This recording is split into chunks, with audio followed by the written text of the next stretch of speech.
Hello বন্ধুরা, চলে এসেছে আবার নতুন একটা ভিডিও নিয়ে মুভি রিভিউ বস চ্যানেলে।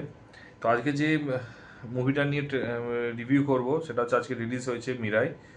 তো মিরাই মুভিটা নিয়ে, তো মুভিটা হচ্ছে দেখা কমপ্লিট হয়েছে। কমপ্লিট হওয়ার পরে আমার সবার আগে মনে হলো যে মুভিটা রিভিউ ইমিডিয়েট দিয়ে দেওয়া দরকার ফার্স্ট শো দেখার পর।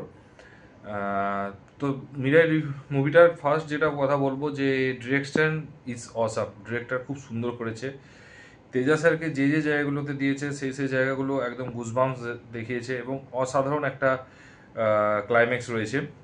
আর কিন্তু কিছু কিছু মুভির জায়গাতে মানে যোদ্ধা দেখাতে গিয়েছে, ডেফিনেট যোদ্ধা খুব ভালো দেখিয়েছে অ্যাজ এ যোদ্ধা হিসাবে, কিন্তু কিছু কিছু জায়গায় একটু ফ্ল দেখা গিয়েছে।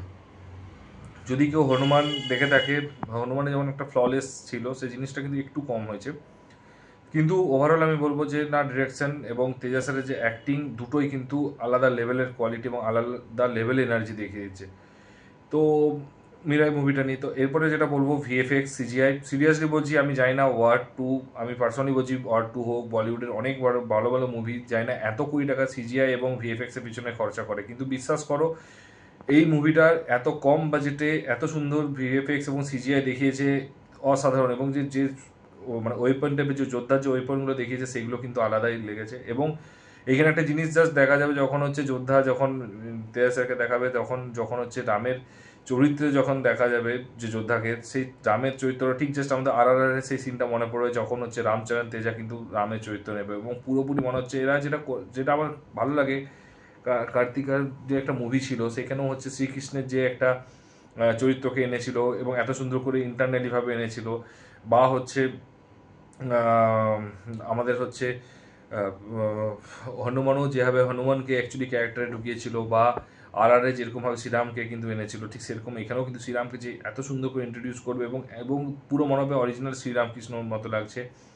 তো এরকম লেগেছে। ইভেন যেটা হচ্ছে আমাদের অক্ষয় কুমারের মুভি হচ্ছে রাম সেতুতে যেরকমভাবে হনুমানকে পোর্ট্রে করেছিল, ঠিক আছে, অঞ্জনী পুত্র হনুমান, যখন লাস্টে যেটা বোঝা গেছে।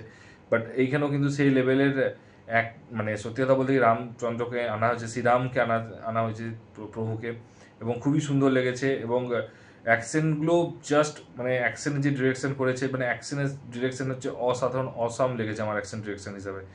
এবং স্টোরি হচ্ছে ডেফিনেটলি আমি বলবো না যে খুবই ভালো হনুমানের মতো, কিন্তু আমি একটা কথা বলবো হচ্ছে খুবই ভালো মানে স্টোরি রয়েছে। ভিলেনের যে কাজটা করেছে, ভিলেনের যে ব্ল্যাক যে পাওয়ারটা দেখিয়েছে সেইগুলো কিন্তু খুব সুন্দর একটা এবং করেছে। এবং হিরো এবং ভিলেনের যে ফেস অফটা ছিল সেই ফেস অফটাও কিন্তু এক্সপেকটেশন ছিল যেরকম।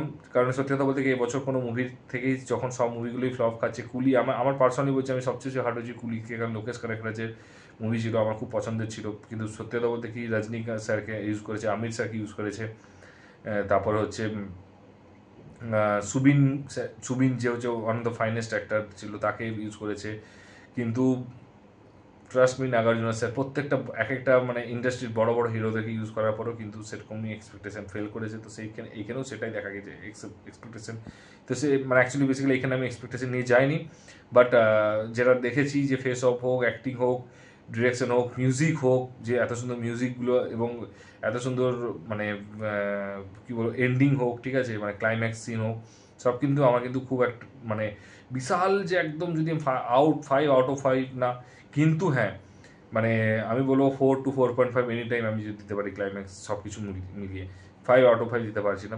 এবং কিন্তু তবুও আমি দেখছি যে একটা জিনিসকে আমি হলে সবচেয়ে অবাক লাগছে, আমি হলে নাকি আমি নাকি 7 নম্বর% যে দেখছি, এছাড়া কেউ দেখেনি। আমি জানি না ভালো মুভি কেন মানুষ দেখে না। তো আমার মনে হয় যে তোমাদের এইসব টাইপের মুভি সাপোর্ট করা দরকার, এরকম ভিএফএক্স, এরকম সুন্দর স্টোরি। কারণ অ্যাটলিস্ট মানে যদি তোমরা না দেখো, যদি হিট না হয় মুভি, তারা ভালো মুভি করার ইন্টারেস্টে চলে যাবে, ভুলভাল সিনেমায় পড়বে। তো এটুকুই বলবো যে এই টাইপের মুভি যেই যে ইন্ডাস্ট্রি হোক, বাংলা হোক, হিন্দি হোক, সাউথ হোক, আমি বলবো যে এই টাইপের মুভি কিন্তু গিয়ে দেখে আসো এবং হল ভর্তি করে এসো, এবং যাতে তারা দেখে অ্যাটলিস্ট সাপোর্ট পায় এবং সাপোর্ট পাওয়ার পর নেক্সট পার্ট বা নেক্সট টাইম আরও বেটার করার চেষ্টা করবে। তো আমার কাছে কিন্তু ভালো লেগেছে। 4.5 আউট অফ 5 দেবো। শুধুমাত্র একটু ফ্ল দু একটা জায়গায় কিছুতে লেগেছে স্টোরি, সেটা আমার মুভিটা খুবই ভালো লেগেছে। তো তোমরা যদি দেখে না থাকো, হলে গিয়ে টিকিট কেটে এখনই দেখে নাও। আর যদি ভিডিওটা ভালো লাগে একটু লাইক করে দিও, কমেন্ট করে দিও। চ্যানেলটা ডেফিনেটলি তুমি নতুন, ঠিক আছে, আমি বুঝতে পারছি। তো পারলে একটু সাবস্ক্রাইব করে দিও। দেখা হচ্ছে নেক্সট ভিডিওতে। ভালো থেকো, take care, tata, bye by.